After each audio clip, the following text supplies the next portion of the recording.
Hi, I'm Meta Spencer. Let's go to Russia today. And in fact, let's go to Ulyanov. I think that's where he is. And it's a town on the Volga River, east of Moscow. And I want to talk to an old friend, Oleg Kozlovsky, whom I have known for, well, I don't know, 15 years or so. A little bit, although we certainly don't keep in touch as often as I would like. Oleg is a leader in, I would call it a democratic movement within Russia. There are many terms one could apply to such people. But good morning, Oleg, and let's talk about who you really are and what your identity is in Russia today. How are you?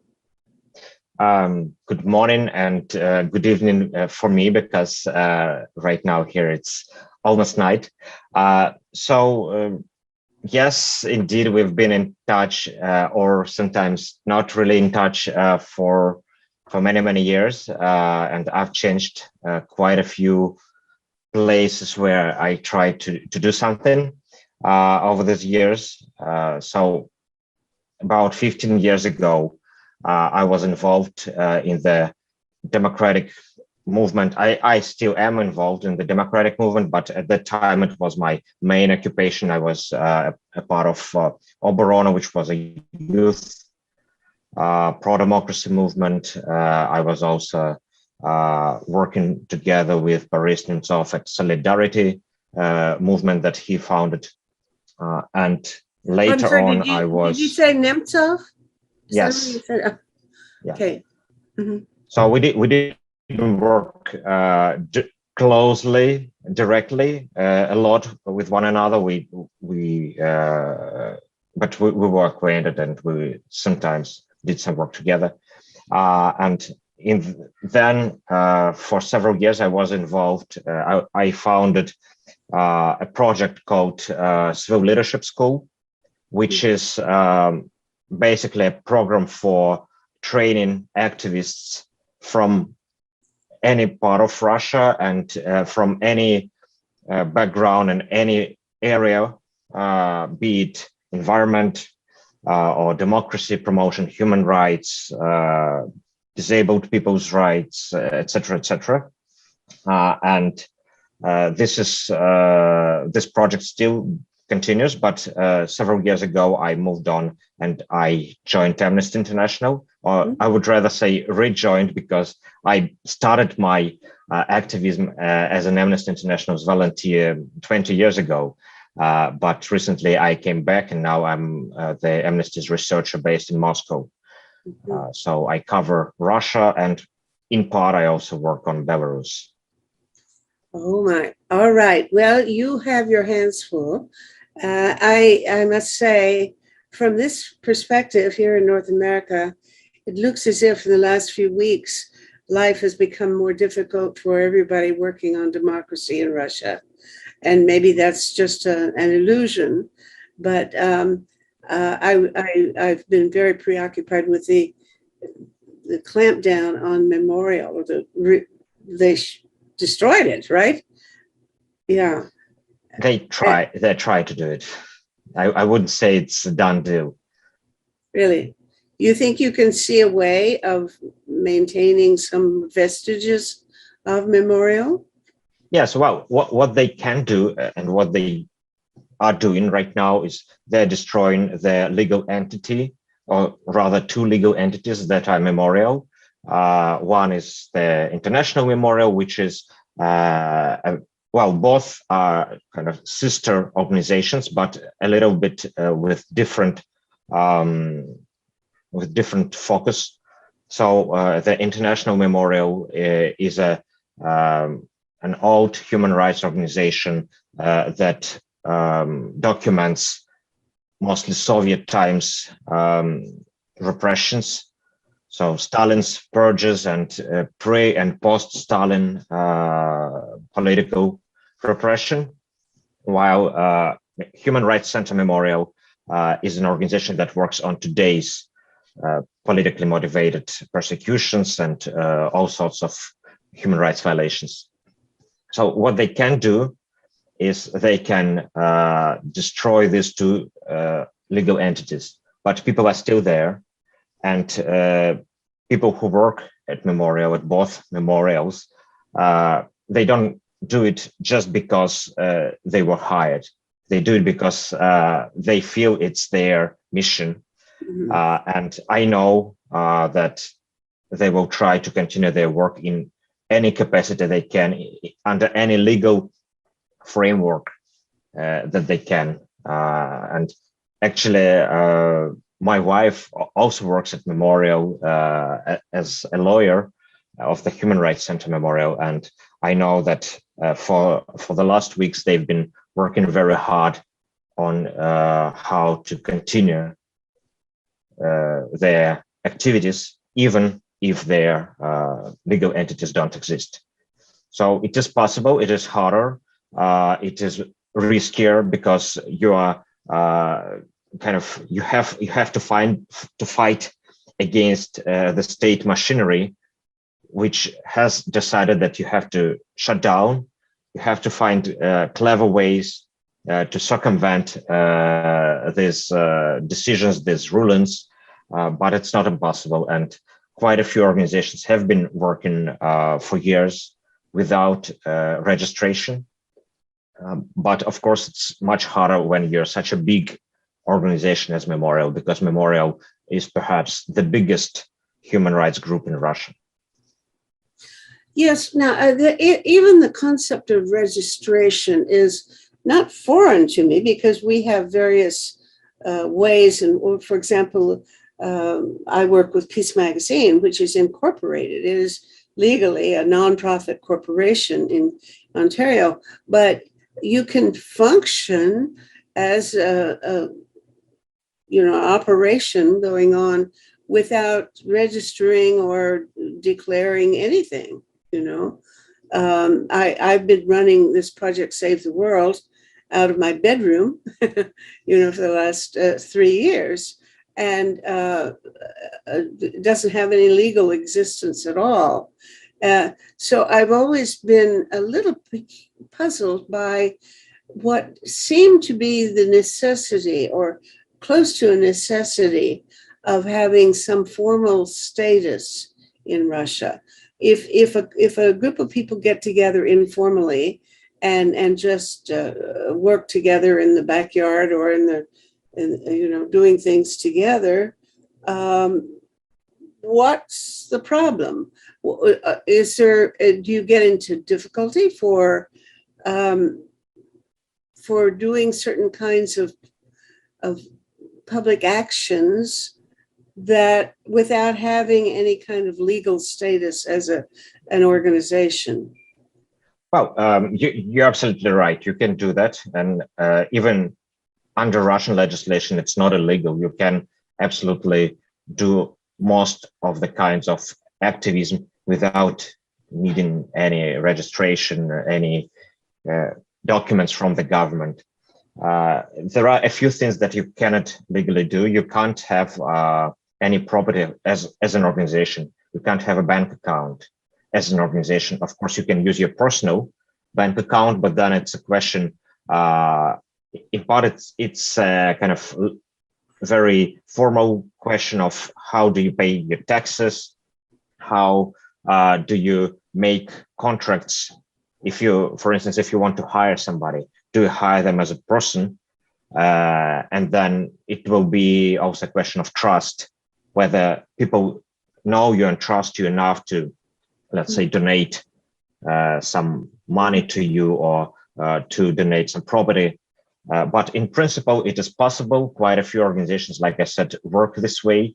One of them, for instance, is Over the Info, one of the best and biggest human rights projects that works on mostly on arrests of protesters, but also increasingly on other topics.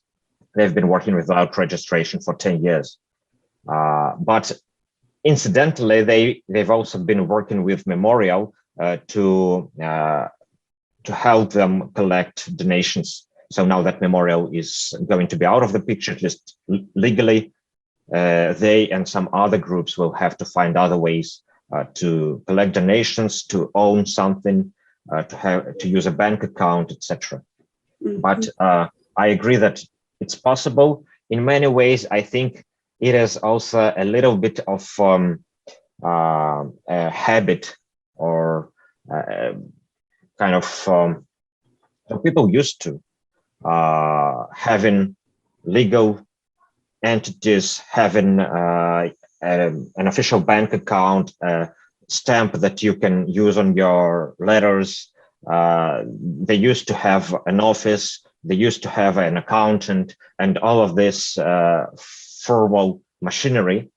But in fact, when you find yourself in a situation like we find ourselves in Russia, you realize that a lot of these things are not really necessary to do your job. So it's really hard to do it on a large scale, but many small or mid-sized organizations can continue to exist. And sometimes it's even easier because you don't have to spend a lot of time and a lot of money on all these formalities. And it's, in a way, it's even harder for the government to go after you because you don't submit any reports. You don't have a bank account that they can freeze. You don't have an office that they can raid. So they have to do much more work to even to learn what you're doing, where you get your money from, how they can get to you if they dislike you. Mm-hmm. So I think in a way they are, by trying to close down Memorial, they also sending a signal to lots and lots of activists in Russia that maybe it's safer and easier not even to register in the first place. Mm-hmm.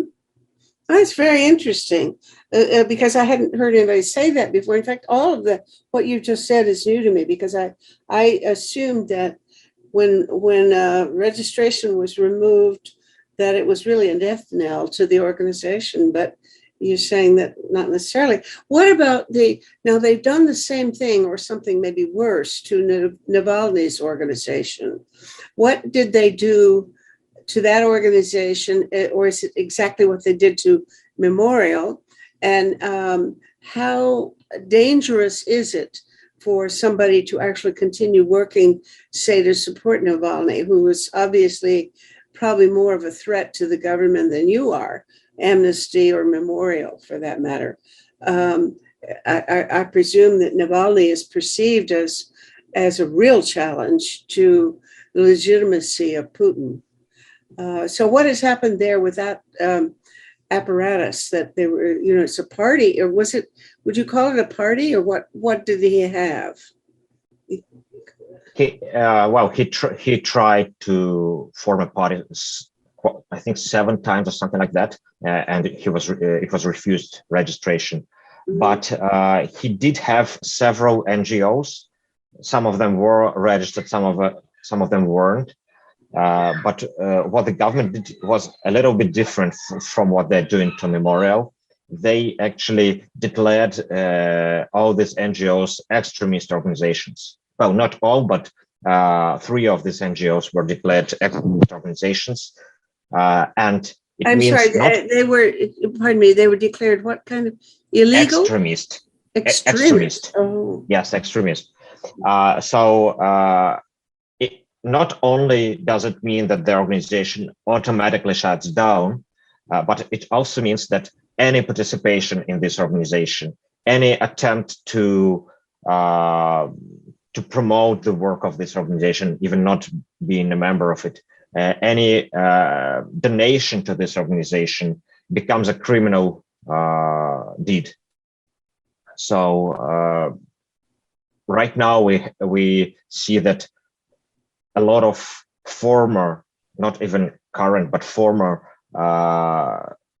local coordinators of Navalny's field offices in various regions, they're being prosecuted for just doing an absolutely legal, peaceful, and normal political work. They were collecting donations, they were running at elections, they were publishing some political materials, they were criticizing their local authorities. And right now, several of them are in pretrial detention. Some of them, well, a lot of them have left the country because they are facing up to 12 years in prison. And it's really serious, and there is no real hope for a fair trial or for any kind of objectivity on the part of the judges. So it's more serious than with Memorial. For Memorial, at least for now, there is no direct threat to employees. They can continue their work. They just won't have this this legal framework. What did they charge either both of these organizations with? I mean, when you shut somebody down, you have to be able, I would think, to say because they were doing blah blah blah, and that's obviously wrong.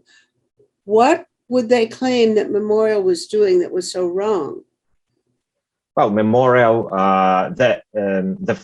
the factual part of it was basically technical stuff. So Memorial was declared a foreign agent. Both Memorial entities were declared foreign agent something like 10 or 9 years ago. Mm-hmm. And it comes with a lot of various obligations that the organization has to follow. So, for instance, they have to provide very detailed reports on their activities. And at one instance, they forgot to attach something to some attachment to the report, and they did it several days too late. And they were fined for not providing the report in time. They also have to attach a special warning to every product that they publish, saying that our organization has been designated a foreign agent. So the law was written in a very vague and unclear way. So it's not clear which kind of information they have to supply this warning with. Several years ago, the government said that, okay, you now need to also add this notification to all your social media posts, like to every tweet that you publish, to every Facebook post. And they retroactively fined Memorial for not providing this notification. So this is considered one of the violations. And several of such violations, the authorities say, amount to a grave violation of the law, which is formally a reason to dissolve an organization. But in effect, it's technicalities. Even these technicalities shouldn't exist because the foreign agents law is against the Constitution and the international law, and it shouldn't have existed in the first place. For Human Rights Center Memorial, there is also another point. So this foreign agents related stuff, it applies to both International Memorial and Human Rights Center. For Human Rights Center Memorial, which works on current day human rights violations, there is another and more worrying accusation. They say that by standing in support of political prisoners, by publishing the list of political prisoners, by calling for their release, Human Rights Center Memorial is, and some of these prisoners were convicted of extremism or terrorism, and by standing in their support, Memorial is allegedly justifying terrorism and promoting extremism, which are in itself also crimes under Russian law. So, well, no, that's interesting that extremism is a crime, because I mean, what are the criteria for being an extremist? Would I qualify? I mean, am I an extremist by their categories? It's $1 million question. So the law is also very vague. The so-called law on combating of extremism, and it has a lot of various examples of what extremism can include, but they are also not clear. So, for instance, things like attempts to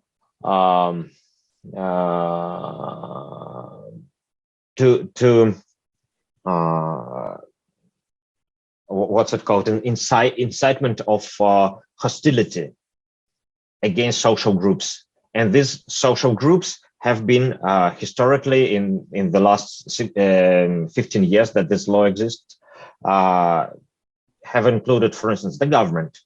If you criticize the government, you are inciting hostility against the government and or against government officials. And they say this is extremism.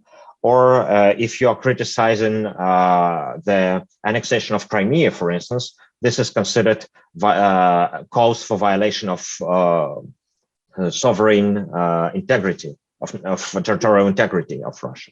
So there are many things that have been considered extremism, including, like I mentioned, Navalny's case. So everyone who was prosecuted under the extremism laws in Navalny's case, if you stand in their support, if you call for their release, according to authorities, this is also promotion or justification of extremism.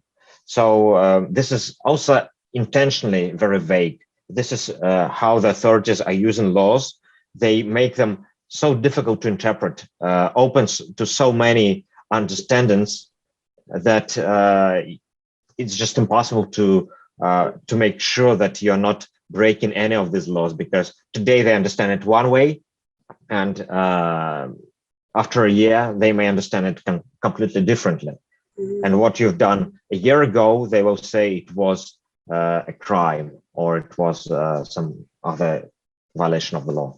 You know, this thing about being a foreign agent, itself is a peculiar thing. If your salary, for example, is paid by somebody in the US, I presume that automatically makes you into a foreign agent. But what else would it take to have you declared a foreign agent? It's a very confusing set of legislation. It's several laws.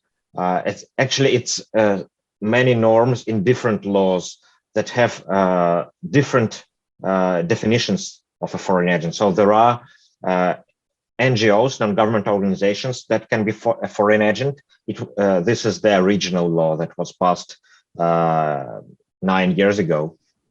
But after that, they also added other kinds of foreign agents. There is a media outlet foreign agent. And interestingly enough, most of these media outlets are just ordinary people. So, for instance, one of the first foreign agents was a prominent human rights activist, Lev Komarov, who since the Soviet times has been working on defending human rights. Wait a minute, are you saying Lev Ponomarov? Yes. I have met him. Yes, I know him. Yeah, he's a very respected and very well-known activist. He's been working with, if I'm not mistaken, even with Sakharov back in the perestroika time. And a year ago, he was declared a media outlet, which is a foreign agent. This it is as absurd as it sounds. He's just a person. Well, of course, he has a Facebook page, but it's about all. But they said, okay, he has a Facebook page. So he, in order to be a foreign agent, basically there are two things that have to be in place. One, you have to receive foreign assistance in any form. It doesn't have to be money. It can be even if you just attended an event, or if you just received any kind of consultation from abroad. There is also a very vague definition of what kind of assistance it can be. And in previous cases receiving a prize from, I think, from the European Union or the Council of Europe, was considered receiving money for foreign agent purposes. Or even when somebody sent a few dollars worth of money from a Russian bank account, but that person was a foreign citizen, it was also considered, they were also considered foreign agents. I mean, the recipients. The other thing that has to be in place is that you have to participate in what is, again, very vaguely defined as political activities, which includes almost any kind of public activities. So sharing your opinion about politics is political activities. Communicating with the government about their policies is political activities. So it doesn't have to be political campaigning. It doesn't have to be related to elections. It doesn't have to be related to even kind of any kind of political calls. So LGBT organizations are foreign agents. Environmental organizations are foreign agents. A lot of, well, most of major independent news outlets, like the Dost TV channel, which is a Russian media outlet, and which has always been Russian. And in order to learn why you were designated a foreign agent, you have to sue the Minister of Justice so that they will show why they made the designation. And in some cases, it even went so far that they said, we have this information, but it's secret information. We will only show it to the judge, but we won't show it to you, and you don't know why. For instance, are you in any difficulty just talking to me? Can they say that what you're doing is so counter to the government that you are a bad guy? What are the limits to this thing? Oh, there is no limit. I mean, they can always come up with something if they want to. So I don't censor myself just because of this threat. I think sooner or later I will end up on this list. But there are a lot of things that I'm doing which can land me there. But as long as I can continue my work, I'm doing it, because otherwise then I should just close the shop and find another job or find another country to live in. Maria Alyokhina, who is publisher of this Media Zona and a Pussy Riot girl, she was arrested in mid-December because several years ago she posted a photo of Alexander Lukashenko, the Belarusian dictator, who was wearing a Nazi uniform. So the authorities said that by posting this photo, she was promoting Nazism. Obviously, they said, okay, you have the swastika here, so you're promoting Nazism by putting Lukashenko's face in it. And she spent 15 days in jail for that. So why did they do it? Not because she posted this photo. They wanted to put her in jail. Maybe they had some special reason for that. Maybe they just wanted to show her that they are watching her closely. And they just opened her Facebook page, and they were reading everything until they found something that they can use. How many people are like you? Just go ahead and say, well, this is what I do, and I'm going to keep doing it. And if I have to pay the penalty, I will. Well, to be honest, of course, it is taking its toll. So a lot of people, if let's say 10 or 15 years ago, the main problem that we encountered when we wanted to attract more people was just passive stance. People just thought nothing really matters. Why should I be involved in something that doesn't benefit me personally? Or I'm fine with what's happening. I don't want to change anything. Now, a lot of people are dissatisfied, but they're afraid.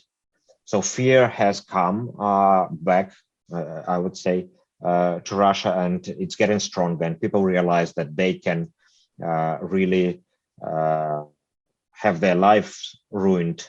They can end up in jail for years. They can lose their jobs. They can lose all their money because the huge fines are also being used against activists. So it does have effect. We haven't had, for instance, we haven't had any serious protests for many months. The last such big protest took place in April, and it was quiet since then because people realize that, well, on the one hand, of course, I can show up there and I'll be just one person protesting. On the other hand, it can end very badly for me. So a rational person, of course, won't do that. But there are also still a lot of people who are ready to take some appropriate risks, some reasonable risks. A lot of people who donate money to various human rights initiatives, democracy initiatives, to independent media, to the opposition figures, a lot of people who share information on the internet, help spread it, spread the word. A lot of people who participate in less kind of sensitive or less dangerous activities, like human rights activism or environmental activism. And I think there is also still a lot of potential for even high risk activism when and if people realize that there is any hope of achieving a result. So people are looking at Kazakhstan right now, for instance. And as we speak, Kazakhstani people are in the streets protesting, and some are storming government buildings, others are peacefully protesting in the streets. And it's also been a very quiet country for many years. There haven't been any serious protests for the last 10 years, if I'm not mistaken.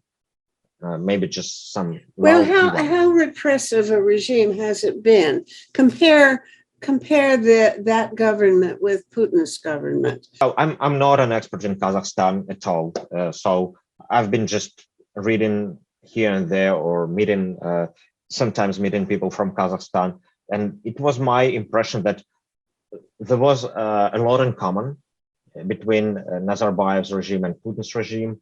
There are also some significant differences. For one, of course, is that Nazarbayev is not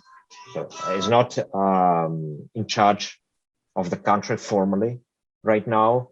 So there is. Last time I heard, there was something like he was going to end his reign, if you will, going to step down, but I don't remember hearing that he actually did so. What is his? Yeah, he came up with an interesting scheme. So he's not a president right now. The president is Tokayev, who is his loyalist, but still a separate person. And Nazarbayev, until today, he was the head of the Security Council of Kazakhstan. And he also had this more of a ceremonial title of the leader of the nation, which, as far as I understand, it doesn't have any direct power, direct authority, but it is this title that affords him at least some legal status, in addition to being the secretary of the Security Council. So today he was either sacked as from the Security Council, or he retired.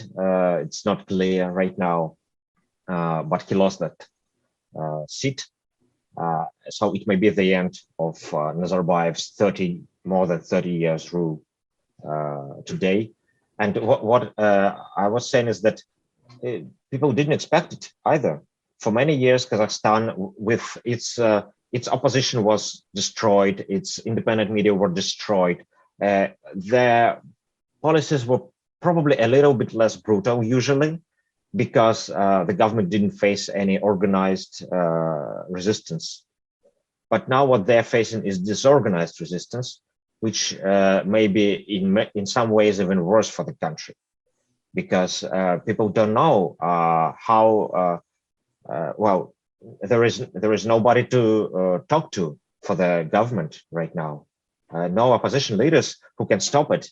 No people who they come into agreement with. So if I were Putin, and fortunately I'm not, but if I were him, I wouldn't try to destroy everything, because then it would be a completely unpredictable situation when eventually people demand some more freedom and more people power. Mm-hmm. Okay. Now, what is Amnesty is mainly an international organization, isn't it? I mean, does that help, or is it a problem for you that that you clearly have links to other countries? Because I think that's the whole point, is it has to be people in one country protesting against the mistreatment of somebody else in another country. I mean, that isn't that the main activity, or do you focus entirely on trying to protect the victims of oppression inside Russia? Work on both of these things. So my work is mostly related to human rights violations in Russia. As a researcher, I collect information about these cases. I talk to the victims. I talk to lawyers or families of prisoners. I collect criminal files and read through them. I draft various opinions and statements that we make on these cases. But my colleagues, they also promote various cases, both Russian cases and cases from other countries for the Russian and Russian-speaking audience. So, for instance, we talked about people from countries as different as China, and I think last year it was Mexico, and the year before that it was Kenya, if I'm not mistaken. So we talk about these cases. We usually try to find something in common. So, for instance, we took a case where a person was protesting at a demonstration, and the demonstration was shot at by the police, and the person lost their eye. And we talked about this case in Russia, and it found a lot of understanding on the part of Russians, who also know what police violence and police brutality is like during protests. So some cases, of course, they are harder to sell, I would say so, in Russia, with some issues that are not that clear for the audience, like, I don't know, let's say the migrants issues, which Russia has its own migrants, but it's quite different from what they have in Europe, for instance, or in the United States. So we try to adopt and to adapt the issues to the audience, but we also want to promote our view as Amnesty International to the Russian audience, even though sometimes this audience is not really willing to listen, like in LGBT cases, for instance, or when we talk about abortion, or when we talk about feminism or other issues. We sometimes face quite a lot of hostility, but we also face increasingly understanding. So Russian society is also changing. It's also adopting some of the ideas that even 10 years ago looked very strange and foreign. So one example is LGBT rights, for instance. 10 or 11 years ago, there was a big scandal in Solidarity movement, which is Boris Nemtsov's political movement, which I was a part of, and the issue at stake was whether Solidarity should support not even the gay pride marches themselves, but the right to hold the gay pride marches. And quite a few members of this most democratic, most liberal group in Russia said that no, we shouldn't talk about LGBT rights, and probably we shouldn't even allow these people to walk in the streets. This was 10 years ago. What was the reason? Because well, this is against our traditions, or this is against our values, or even if we agree that it may be they're right, we shouldn't talk about it because then we will alienate our supporters. Right now, even people who were much more conservative at that time and much more wary, and who were these specific people who were arguing against the right to hold LGBT pride, right now they are quite fine publicly calling for legalization of same-sex marriages. I guess I was thinking that public opinion in Russia is pretty far behind the times in general.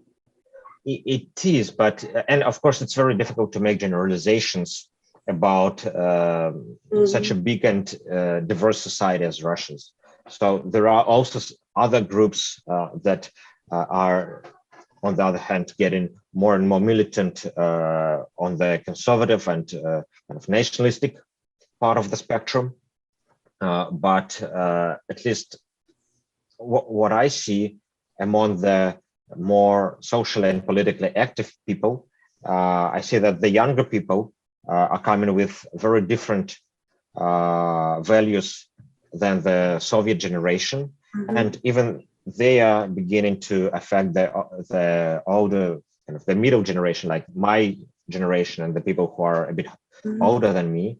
And under this effect, and under the effect of more people reading and having access to Western media, to Western social media,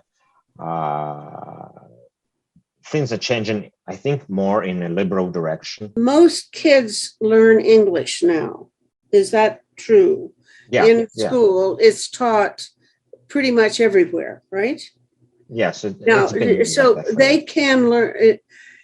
I mean, it used to be the case if I tried to go around Moscow by myself, I'd get in trouble because I couldn't speak any Russian. And if I didn't have somebody to take care of me, I was I was in trouble.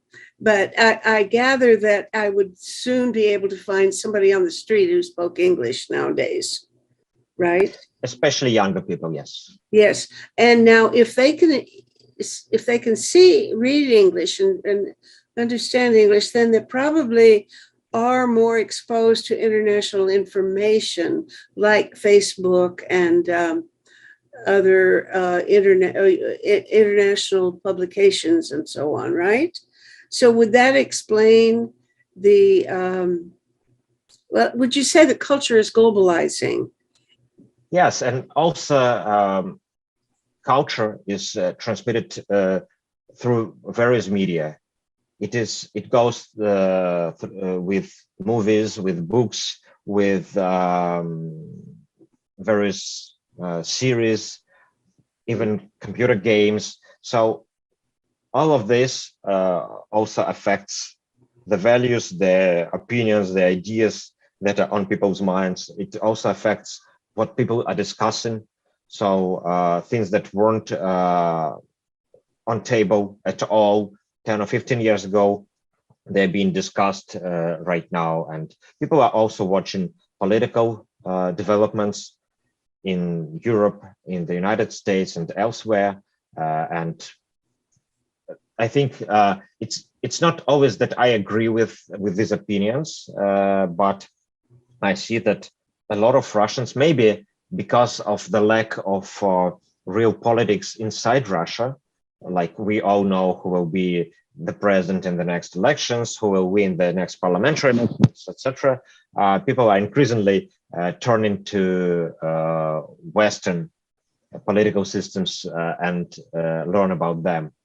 So everyone had an opinion on whether they prefer Trump or Biden or Clinton or And you would say Sanders. that, I presume that the younger people would have been more in favor of Biden.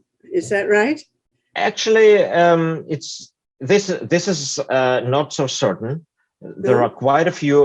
Actually, I think among my, of course, my bubble, there are quite a few Russians who support Trump, or at least used to support Trump Mm-hmm. a few years ago, and I don't think I know any Americans who would. But in Russia, even people who were against Putin, they also saw in Trump some sort of challenge to the establishment, challenge to the elites.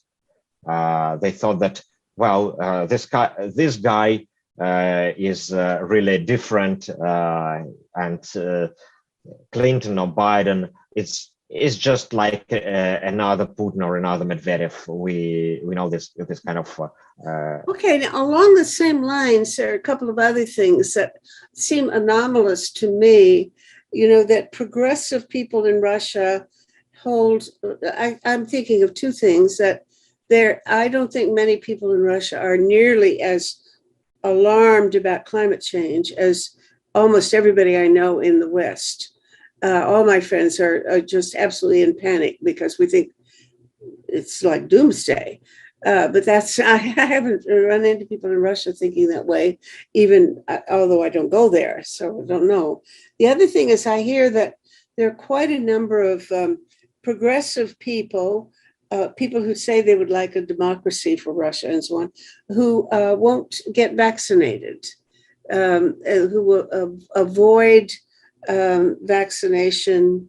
I don't know why, but for us here, I think it's almost entirely conservative people who avoid vaccination.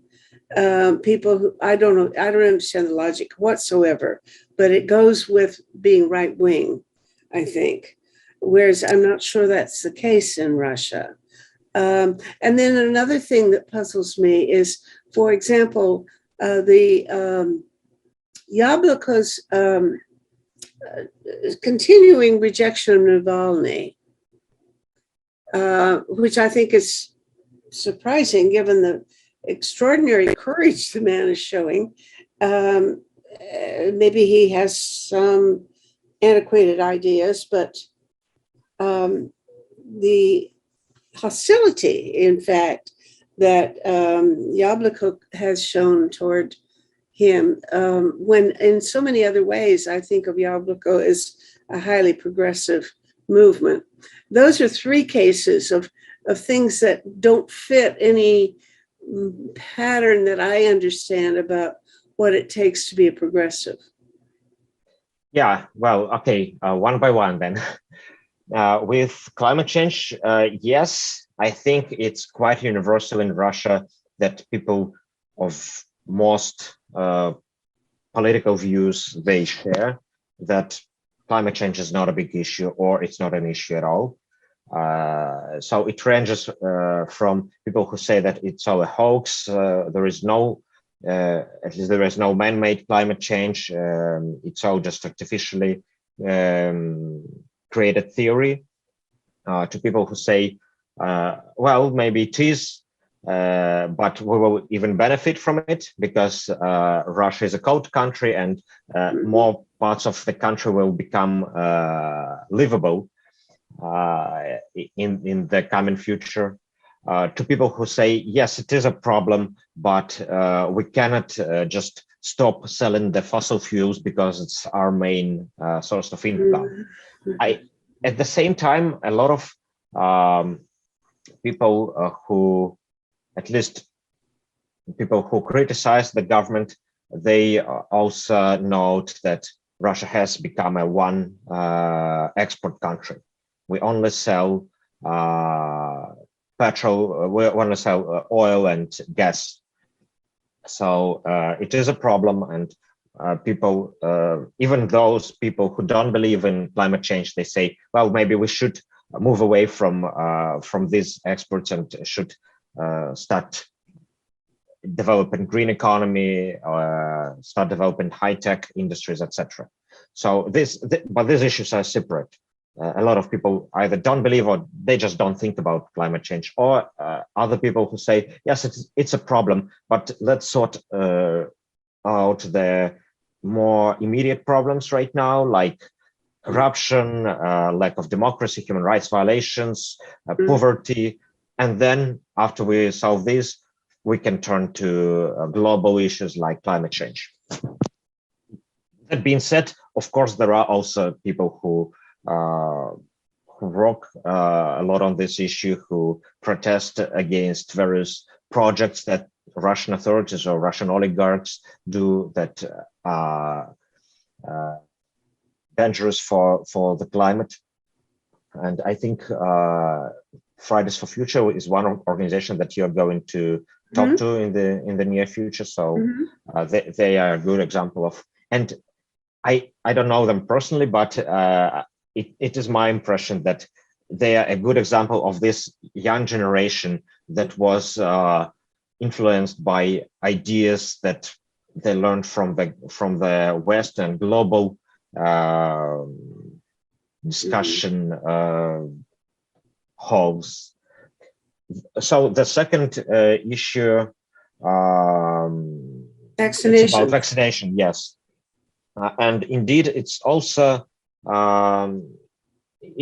independent on the political views, and quite a few people who are liberal, or as you would say, progressive, they don't want to get vaccinated on purpose. They protest against the masks mandate and so on. I think part of the answer is that people don't support or don't trust the authorities in anything. And so they say, if the authorities want us to be vaccinated, then it must be some kind of conspiracy. So we should resist. If they also like to say that, well, any regulation that the authorities make are unlawful, or they violate our rights. So if they want us to carry the QR codes, or if they want us to wear masks, then they are violating our human rights. And it's interesting that we hear this not only from people who usually talk about human rights, but we also hear this very language from the very same people who say these human rights activists are all foreign agents and they should be sent to Gulag. But we want our. Why doesn't anyone protect our human rights? So this is a bit schizophrenic, but it's what we see almost every day. And as to Yabloko, I think it's quite this situation looks quite clear to me. Yabloko is protecting their turf. They want so Yabloko is a very peculiar political party. On one hand, the values and the ideas that they declare, I think most of the liberal minded people will agree with this, and many of the things that they say are much more progressive than even non-systemic opposition would publicly admit, would publicly share. Like I'm sorry. Yes, they more talk so about. Than who? Then would share. Then there is this term non-system or non-systemic opposition in Russia. So I don't hear that term. That's new to me. It's an interesting term because in Russia, in the last 20 years, the authorities have been very carefully cultivating what we refer to as the system opposition. So these are the opposition parties that are not only allowed to continue by the Kremlin, but are often helped like the Communist Party, the A Just Russia Party, the Liberal Democratic Party of Zhirinovsky, Yabloko, and some others. So these parties, they have their official registration. They're allowed to run in elections. They never win. Sometimes some of them are allowed to win some local elections, or they are even their governors are appointed, or their candidates are appointed as governors. But they always know where the boundaries are. They always know that they shouldn't criticize Putin personally, or if they do, they shouldn't talk about certain issues. Yabloko is somewhere in, and there is also non-system opposition, which is not allowed anywhere near the government. They can't win any elections. Sometimes they manage to win some local elections, but then usually very quickly they get arrested and thrown in prison for any reason. But usually these are just people who can protest in the streets or who can sign petitions on the internet. So Navalny, for instance, is the leader of the non-system opposition, or it's liberal part of the non-system opposition, whereas the system opposition always tries to distance itself, because otherwise, if they get too close to those, they're in trouble. Several communist activists, Communist Party activists, got kind of too close to Navalny's projects this year or last year when there were elections, and they got in trouble for that. So one of them lost his Duma seat and is now prosecuted for killing an elk in a wood.